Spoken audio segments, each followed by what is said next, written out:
He was something out of a book or a movie, and more than an imagination could conjure.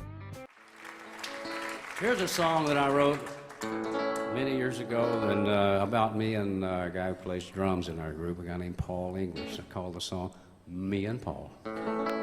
Well, it's been a rough and rocky travel, but I'm finally standing upright on the ground. He was a gambler, pimp, car salesman, and convict, but he is most remembered as a man who protected Willie Nelson for over 30 years.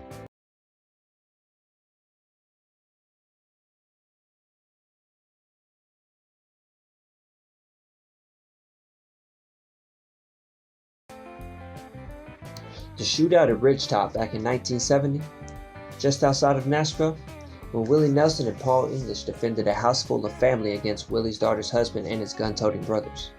One of the many larger-than-life incidents that have been burnished into legend over the course of the career of Paul English's boss and best friend, Willie Nelson. And this particular story, well, Willie's daughter's Lana, her husband Steve, he hit her, prompting Willie to go over to their house and slap Steve.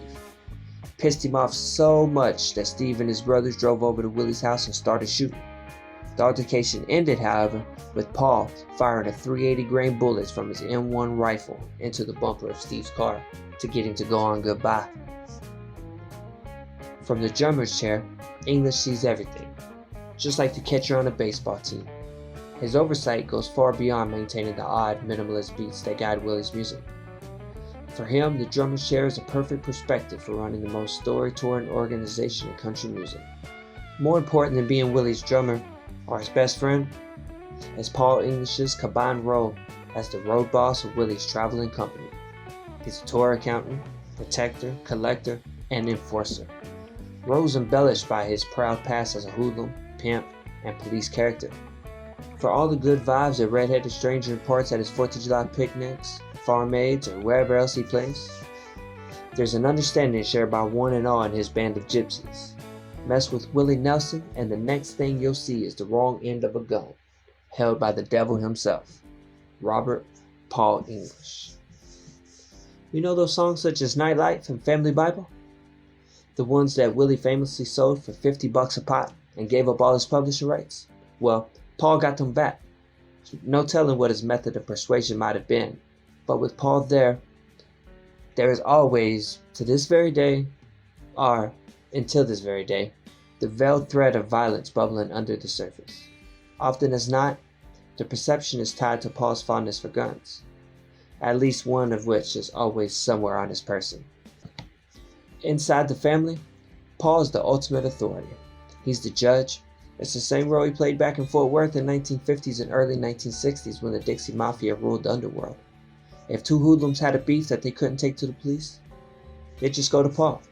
No matter what he decided, his word was accepted as law, because Paul English had the reputation among characters as a man who was even-handed, judicious, and demanded respect.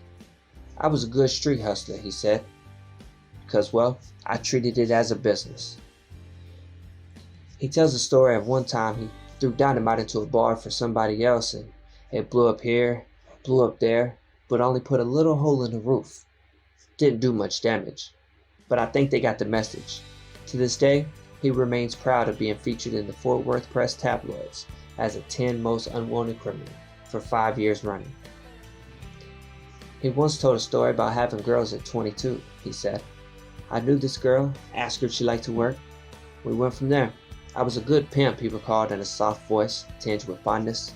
I never did beat a girl. We called men who did that wimps. How you gonna beat them up to make them stay, he said.